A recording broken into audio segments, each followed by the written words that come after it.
gets far and gets far and gets far. Hello guys, good morning. Welcome to another day. Bali, pupunta ulit tayo sa Tagaytay ride. Breakfast ride lang tayo ng konti. Quick ride. Breakfast ride. Testing natin yung camera kung okay na siya. Nilagyan ko na siya ng cotton. Kasi hindi nasagot yung seller eh. Hindi ko alam kung anong trip nun eh. Makabenta lang ba o ano. Sinabi ko na kasi sa kanya yung concern ko sa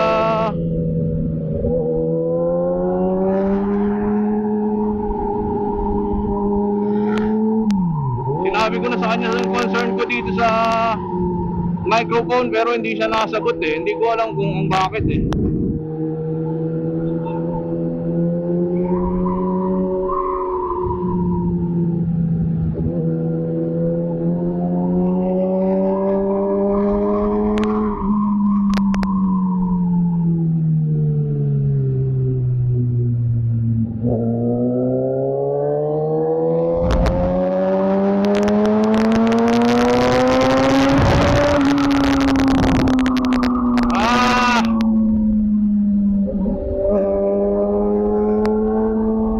Sigurado naman ako traffic na yan doon sa patas eh. Kaya wala na tayong magagawa dyan. Kailangan natin magmadali ng konti. 7-8 na oh. Makarating ako siguro nito ng Kabyang, mga 9 past na. Kasi kahit sabihin mo mabilis yung motor mo, eh malaki. Minsan sa traffic ang hirap sumingit. Di katulad ng maliit na motor, swabe siya sa singitan. Nga lang talagang syempre maliit yung displacement niya, hindi siya ganun katulin. Nga lang, yun ang tinatawag na chill ride talaga. Ito kasi ewan ko para sa akin mga bro, mga kamaldito ko,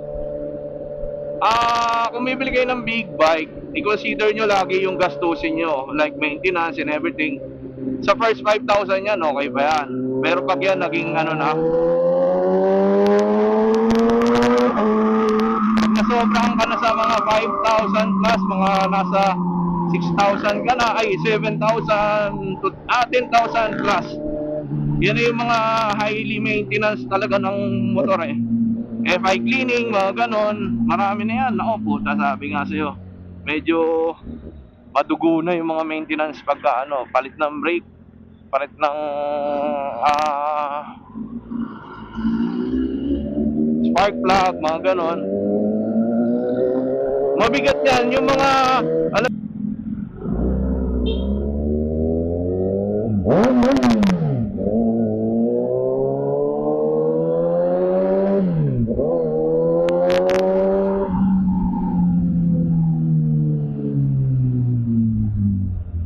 yun. Ay, nag-request ng bomba si brother. Nakakatawa lang kasi yung iba. Ewan ko, naging habit na kasi ng mga rider yun eh. Nire-requestan yung mga motovlogger, eche na gano'n. Okay lang yun, kaya lang sometimes kasi sa decent place nila dapat nilalagay yun. Hindi yun makapag-request lang, ganyan-ganyan. Mahirap din yun dahil on the end of the day, nakaka-istorbo tayo, tapos nagko-cause tayo ng noise pollution. Well, in fact naman na kaya lang naman tayo naglaki ng muffler is for our protection na rin sa highway. Siyempre para maging aware yung mga kasama natin sa highway na hindi naman naiintindihan ng iba. Ando na tayo, maingay siya, yun nga, noise pollution. Kaya lang, yun yung one point na mga big bike user eh. Kaya lang, yun nga sinasabi ko, may mga ibang big bike user kasi na inaabuso. Kung ano yung naging epekto nun sa iba, damay-damay. Kahit nasabihin mo hindi big bike ang gumawa, damay-damay yun kasi nakikita nila yung attitude ng rider eh.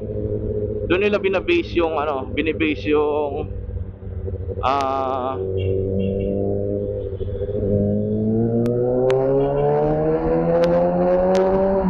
Doon nila binibase yung sagot ng mga rider sa problema na yan. Malaking ano na, matagal ng issue yan eh. Ang nagpalaki lang naman kasi ng, kung totoo siya, okay na siya eh. Hindi naman siya, ang tawag doon, hot issue. Naging ano na lang siya, naging hot topic nung naging ano na, nung naging naglabasin ng makukulit na na rider.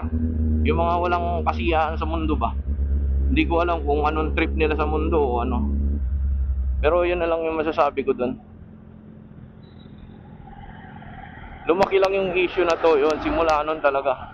Nung nagkaroon na ng naglabasan yung mga rider na walang ginawa kundi bumomba dito, bumomba doon. Well, in fact naman na ginagawa nilang content. Tapos yung iba naman maliliit na motor pero grabe kung bumomba, mga rapid fire nila, pinagyayabang pa nila. Tapos madaling araw pa sila naglalaro sa kalye. Kumaga parang hindi siya hindi siya normal tignan. Kasi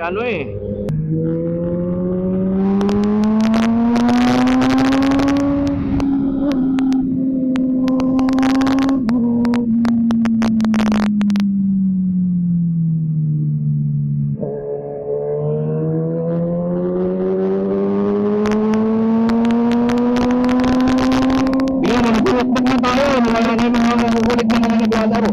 Kasi ganun lang yun eh. Ganun lang yun.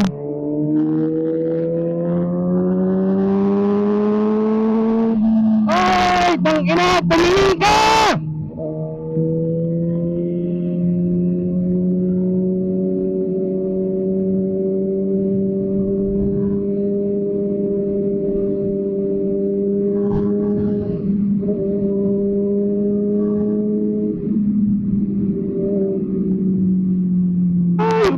Puta, bigla na lang tumawid, wala sa ayos.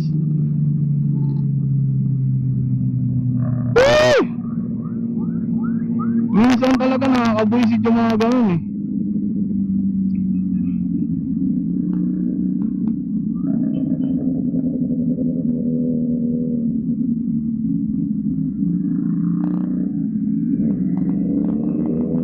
Ito pa, nakikipaglaro, naka-ibo ng helmet. Akala mo talaga may bitaw. Anak, ang puta.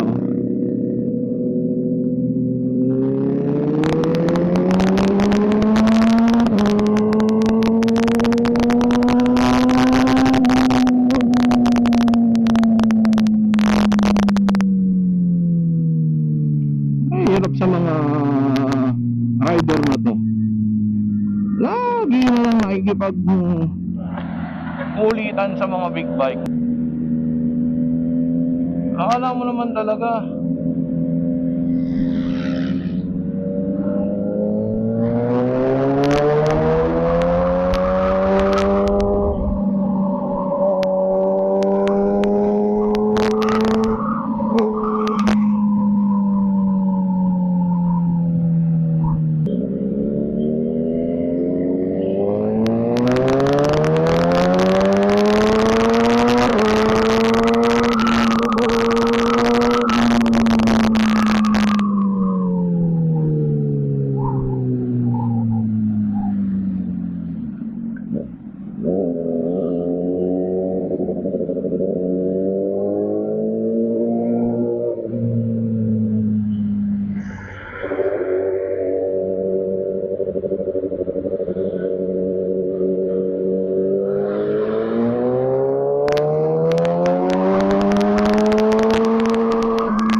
hirap sa inyo, makipaglaro kayo lagi sa mga big bike eh. Feeling ninyo, lalakas ninyo patakbo ng motor, hindi naman kayo bubugla. Putang ina yan.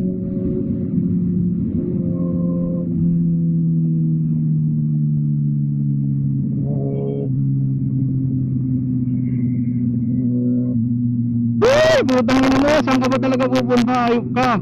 Kaliwa kanan, kaliwa kanan. Gulo mo. Tae ka.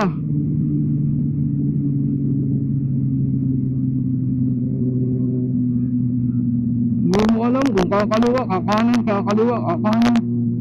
Anak ng puta.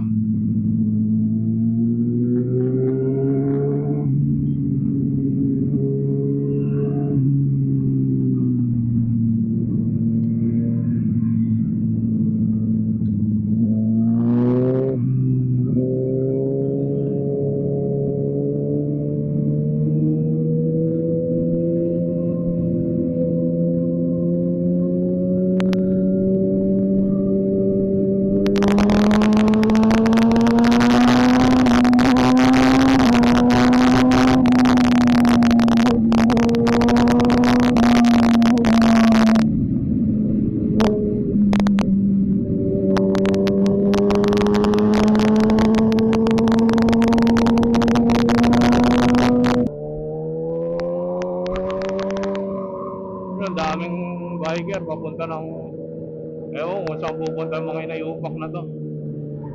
Dun din, Kaybyang din yan. Papanik din sila. Matik yan. Sabado kasi ngayon, kaya marami nakapanik ng Kaybyang. Pero mas masarap talagang bumiyahe bukas. Wala no choice ako kasi aalis kami.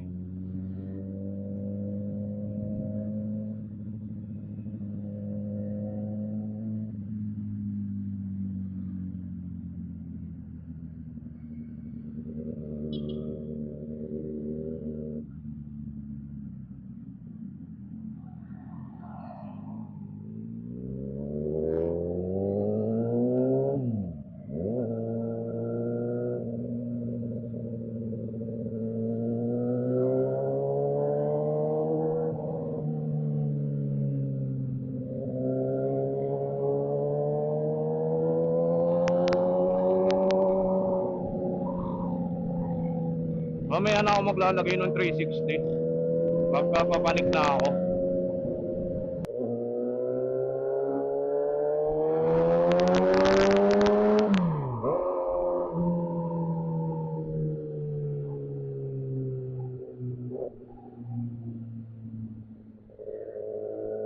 Papagas na ba ako dito? Dito ako 100 to may.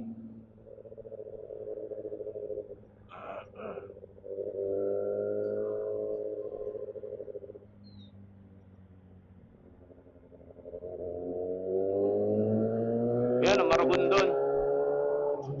Maragondon. Dito na tayo sa Maragondon.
Sandaan lang siguro.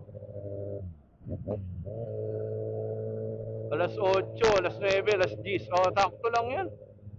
Nandun ako sa...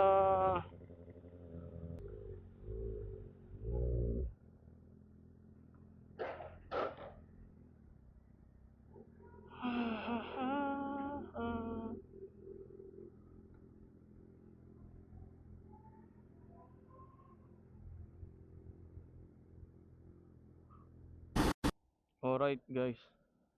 Bali, nandito na tayo sa pabungad ng Marilaki. Time check. Yan, nagre-record na rin yung Insta natin. Hanggang ano na yan, hanggang doon na sa tunnel yan.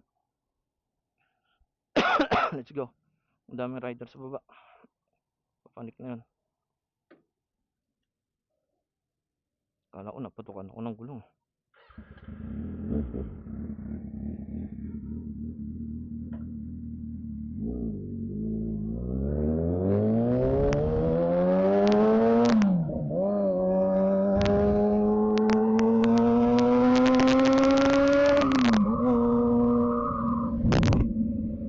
Go guys.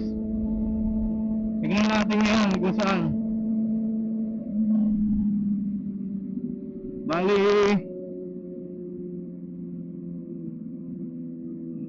una na tayo kasi ang daming ano eh. Ang daming rider dun sa baba. Sigurado ako papanik pa lang yung mga yun. Hindi pa nakakaumpisa. Kaya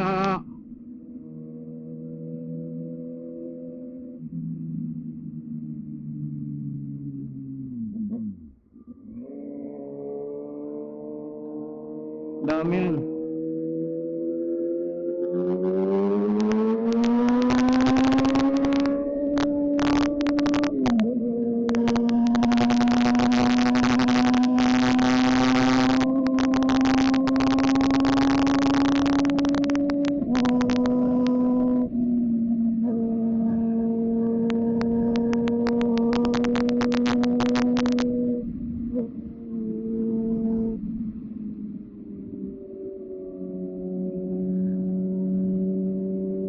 Pagka papanik kayo dito guys sa papunta ng Kabyang, ingat lang kayo. Kasi minsan dito may mga tumatawid na ano ba, mga kambing, kalabaw. Pag na-surprise kayo, di ba? Kaya doble ingat lang din tayo. Ride with caution, kung tawagin nga. Alam naman natin na pare-pareho tayo na may skills eh. Hindi naman tayo papayag na wala tayong skills, di ba? Lahat yan, yun ang sasabihin, may skills naman ako eh. Kaya ride safe lang sa lahat. Pero ang sarap dito brother kasi nakaka-relax yung ano eh, nature and everything. Yung nga lang, minsan nagiging toxic na rin tong lugar na to. Kasi ang dami dito ng kamote rider na dumadaan eh. Yung mga naglalaro, yung ano dun eh, nakakupal dito eh. Yung mga naglalaro, kung tutusin, hindi naman dapat sila dito maglaro eh.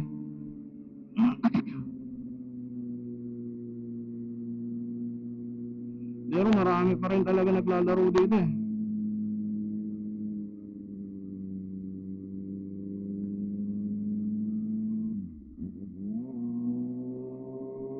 Mas pinipili nilang public road maglaro kaysa sa ano talaga, racetrack.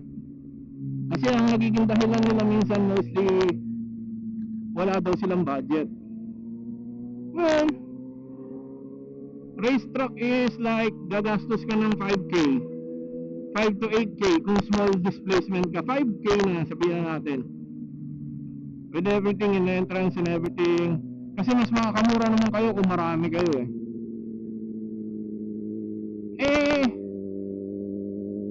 Ayaw yung nag-racetrack. Tapos gusto ninyo sa ano dito, pag na-aksidente kayo, magkano ang ibabayad nyo? Diba? Naisip mo ba yun? Natin ngayon kasi syempre truck blind spot yan eh. Hindi natin alam kung asan ang kasalubong, lalo na sa kurbada. Kaya alalay lang tayo. Mamaya na pagka bumungad na uli, pag gumanda na uli yung yung lugar, pag kita na natin, medyo alanganin ako dito eh. Tapos corner pa yun, blind spot yan eh. Mahirap yan.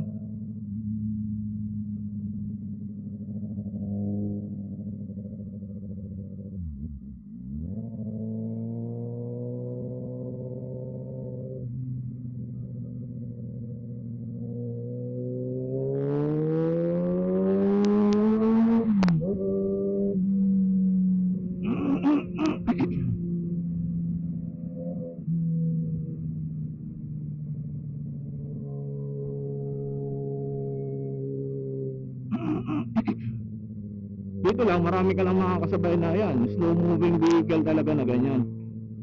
Eh, ang hirap naman naman dahil corner yan eh. Pag na-jackpotan ka dyan, may kalalagyan ka dyan, brother. Yung sorpresa. Yun o, yung ganyan. Hindi mo akalain, di ba? Bigla na lang silang susulpot. Kaya nakakatakot dyan eh. Yun ang masakit sa katawan dyan.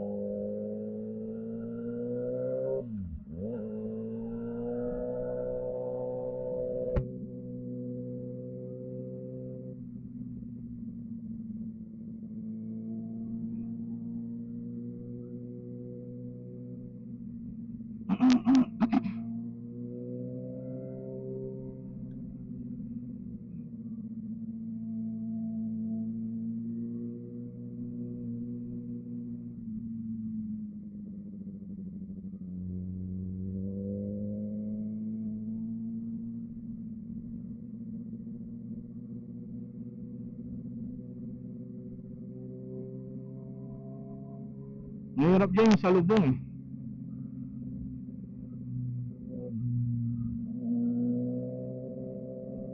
Pero yan, hirap yan, corner yan brother, blind spot ka dyan. Hindi mo naman kukunin, pumasok-pasok ka.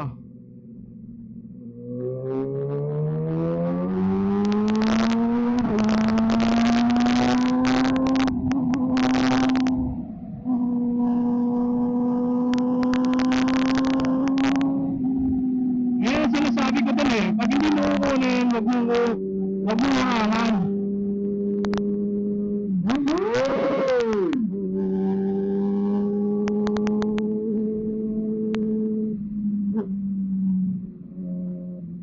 Yun na yung ano dun eh.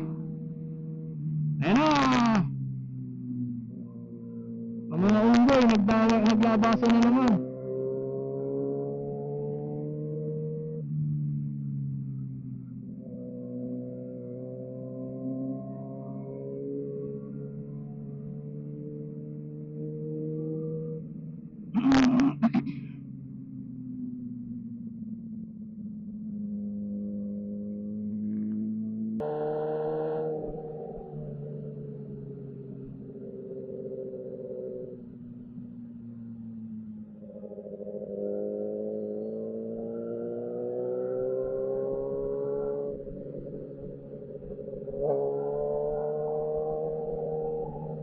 Susubok yan, Raider 150 pa.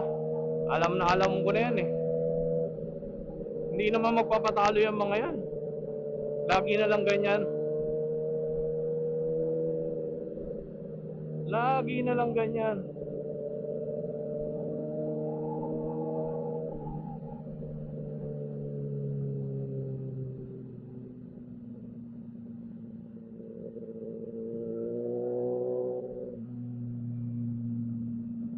Lagi na lang silang ganyan.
Eto na tayo.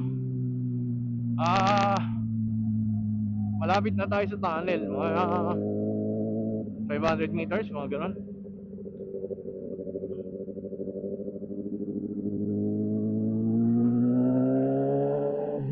After nun, diretso na tayong Batangas siguro.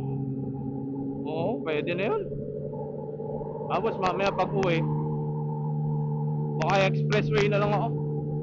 500 plus pa naman yung ano ko, Iton. Doon ako sa may Iton dadaan.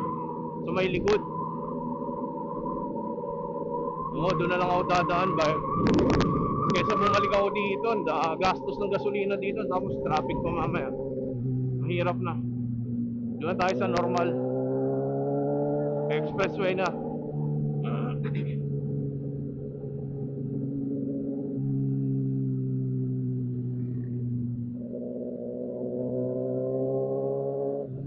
Na, dami na dito na ganyan. 3 bars, oh. Oo, ayos talaga, oh.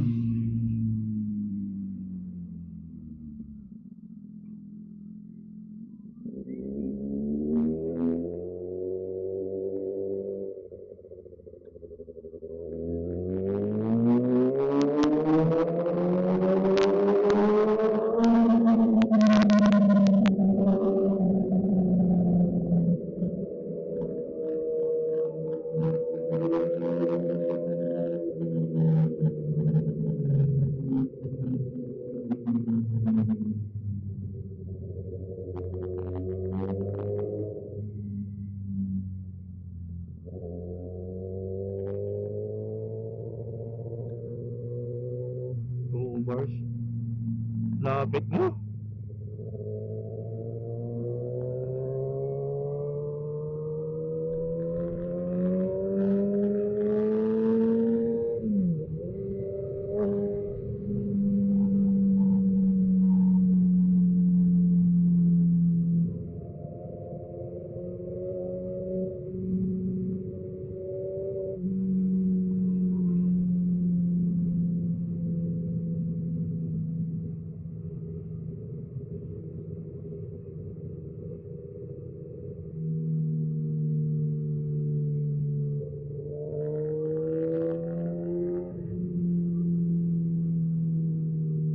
Alright.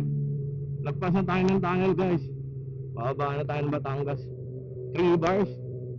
Aabot kaya to. Putang ina yan. Nagpagas na ako ng 100 eh. Para palang buga ng hangin yun. Wala na. Pero tingin ko aabot to.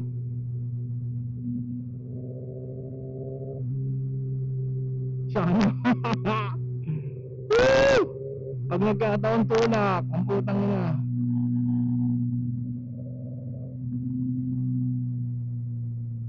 Magtutulak ng di oras ang mga yan.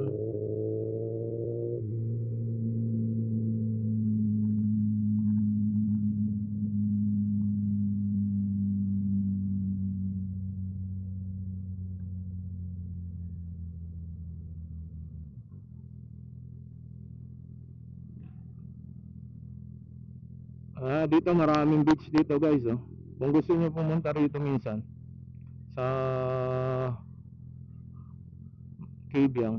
Nga lang, hindi ko alam kung magkano ang bayad dito. Pero sigurado ako medyo ano to, medyo malaki